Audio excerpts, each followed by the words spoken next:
손흥민은 항상 자신의 기록보다 팀이 먼저였습니다. 자신이 좋은 활약을 해도 팀이 패배한다면 큰 실망을 했죠.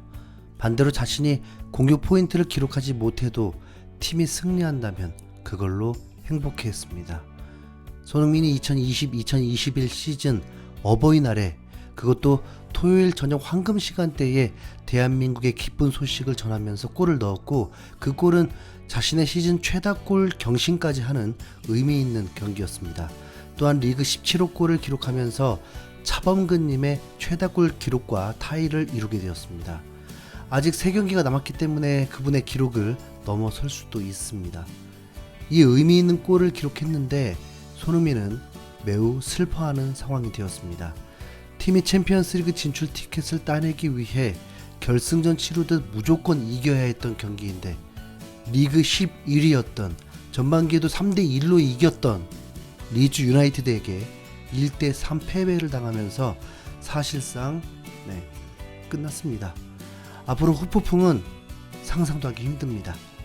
전성기를 보내고 있는 월드클래스 손흥민은 토트넘과 재계약을 한다면 2년 연속 유로파리그, 아니 다음 시즌은 유로파리그도 어려울 수도 있습니다.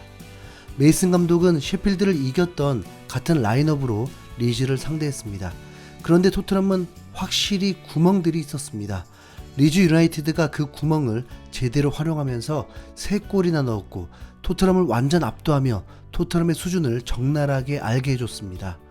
전반 13분 왼쪽에서 크로스로 올라온 크로스를 레길론이 어정쩡하게 걷어냈고, 요리스가 가까스로 쳐낸 볼을 댈러스가 가볍게 쳐넣으면서 1대0으로 앞서 나갔습니다. 전반 25분 알리가 완벽한 타이밍에서 손흥민이 뛰어들어갔고, 둘의 환상적인 호흡에 손흥민에게 단독 찬스가 만들어졌고, 침착하게 오른발 슈팅으로 골망을 가르며 동점이 되었습니다. 전반 30분 메디슨 감독도 경기 후 문제 삼은 케인의 역전골이 옵사이드 된 것이 매우 아쉬웠죠. 전반 32분에는 리즈 유나이티드가 이번엔 오리에를 무너뜨리면서 벤포드가 골을 넣고 2대1이 되었습니다. 토트넘은 후반에 지친 리즈를 상대로 골을 노렸지만 다 망했고, 후반 38분 오히려 역습을 당하며 완전히 무너졌습니다. 이 골은 온사이드라고 결론이 났죠. 토트넘은 확실히 수비를 못하는 윙백들이 있다 보니 가만히 있자. 윙백은 수비인데 수비를 못한다, 말 다 했죠. 오리에가 수비를 못하는데 윙어 베일은 전혀 도울 생각이 없습니다. 공격수 레길론은 수비가 완전 장난입니다. 첫 실점에 레길론이 정말 크게 공헌했죠. 수비가 안 되는데 어떻게 이기나요? 메이슨 감독 대행이 이겼던 건 그 팀이 그만큼 더 낮은 레벨이었기 때문이었던 거죠. 1대2로 밀리고 있던 토트넘은 정말 더 답이 없다고 느꼈던 건 라멜라를 투입해서부터입니다. 라멜라의 욕심이 토트넘 흐름을 망쳤고, 얘는 끝까지 손흥민에게 패스를 하지 않았습니다. 이 정도면 감독도 문제 있는 거 확실하죠. 이미 라멜라가 교체 출전을 할 때 아마 팬들은 다 경악을 했겠죠. 그리고 케인만 의지하는, 해도 너무합니다. 케인은 프리킥 골이 최근 3년 동안 아예 없습니다. 그런데도 케인에게 계속 맡깁니다. 참나. 그냥 못한 팀이다 보니 아쉬움도 없고, 손흥민이 재계약을 한다면 모든 선수들이 바뀌었으면 좋겠고, 근데 알더베이럴트는 전 왜 좋을까요? 레알 마드리드가 아자르를 내보내겠다던데, 맨시티도 스털링 이적설이 나오고 있었고, 살라는 리버풀에게 실망했다고 하는데, 무슨 일이 좀 일어났으면 좋겠습니다. 토트넘 팬들은 사실상 챔피언스리그 진출 실패에 할 말을 다 해버렸습니다. 원래부터 토트넘은 이랬었어. 절대 트로피 같은 건 기대할 수 없었다고. 7년 정도 퇴보한 기분이야. 진짜 부끄러운 줄 알아야 돼. 대체 어떤 놈이 에릭 다이어를 축구 선수라고 생각하는 거지? 선수들도 죄다 바보 같고, 리즈한테 3대1로 지는 건 더 멍청한 것 같아. 진짜 창피하다고. 같은 선수들, 다른 감독. 그래도 문제는 똑같네. 3골 전부 다이어한테 책임이 있지. 베일이랑 알리는 오늘 제대로 힘도 못 썼어. 우리 수비벽은 정말 최악이야. 그리고 메이슨은 감독 자리에 어울리지 않는 것 같아. 무리뉴 나가라는 사람들은 놀랐겠지? 감독이 누구든 이 팀은 가망이 없다는 걸 확인했으니까 말이야. 다이어 축하해. 팀을 말아먹은 기분이 어때? 다음 시즌이나 빨리 와라. 손이랑 같이 케인은 이제 놔주고 다이어, 레길론, 오리에 있으면 우승은 물 건너 갔다고 생각하고 제대로 팀을 구성해봐. 맥주집에서 경기 보는데 리즈 팬들이 환호성 지르는 걸 보는데 못 견디겠더라. 너무 부끄러웠어. 리즈가 우리보다 낫다 인정해야 될 듯.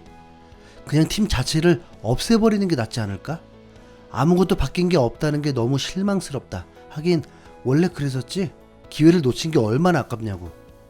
이래놓고 다음 아스톤 빌라랑의 경기는 60유로를 내고 관람하라고? 열심히 해봐 한번. 오늘 경기는 개인의 탓으로 돌리기엔 좀 무리가 있을 것 같아. 선수들 하나하나가 너무 충격적이었거든. 진지하게 다이어는 축구 선수가 직업이 아니라니까. 저렇게 멍청한 선수가 프리미어 리그에 있을 리 없단 말이야. 한심한 패배였어. 수비 실책이 너무 컸어. 다이어가 공을 제대로만 전달했으면 전반은 1대1로 끝났을 텐데 말이야. 손, 요리스, 호이베르는 적어도 최선을 다하는 모습을 보여주기라도 했지. 다른 사람들은 그냥 손 놓고 포기했더라고. 손은 진짜 열심히 공격적으로 뛰쳐나갔는데 아무도 그를 봐주지 않더라. 케인도 그렇고 너무 불쌍했어. 예전부터 그랬듯이 거지 같은 경기였어. 탑4에 대한 희망 따위는 개나 줘버리라 그러지. 단순히 무리뉴, 메이슨 감독의 문제가 아니라 그냥 팀 전체가 새로 시작해야 돼. 양심적으로 케인이랑 소는 우리가 잡아둘 수 없는 게 맞는 거고.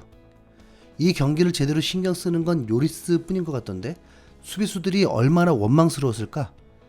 이 짓을 다음 주에 또 반복해야 된다니 이젠 지겨울 지경이야.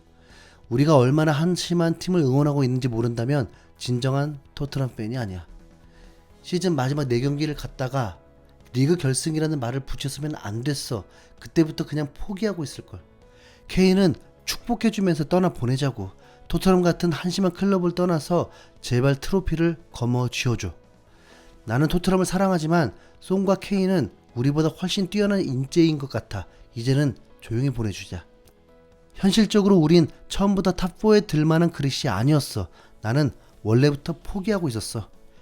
이제 토트넘은 감독을 교체할 게 아니라 선수들을 교체해야 할 시기인 것 같아. 대체 토트넘 팬들은 왜 선수들에게 이렇게 관대한 거지? 저 연봉 받으면서 못하는 게 이상한 건데 말이야. 매주 4개에서 5개 실책은 꼭 만들어내는구나. 새롭다, 새로워. 다들 컵 결승에 대해서 언급하고 있을 때 난 이걸 예상했지. 역시 토트넘 자랑스럽다. 이쯤 했으면 충분해. 이제 레슨 쏜 떼고 토트넘 선수들 갈아치우고 열정 넘치게 새롭게 시작해보는 건 어때? 적어도 이것보다는 잘할 줄 알았지. 4경기밖에 없고 그 경기들마저 하위 팀들이었는데 대체 뭐가 문제니? 이 정도로 완패하고 나니까 챔스에 대한 희망 따위는 생각도 안 나.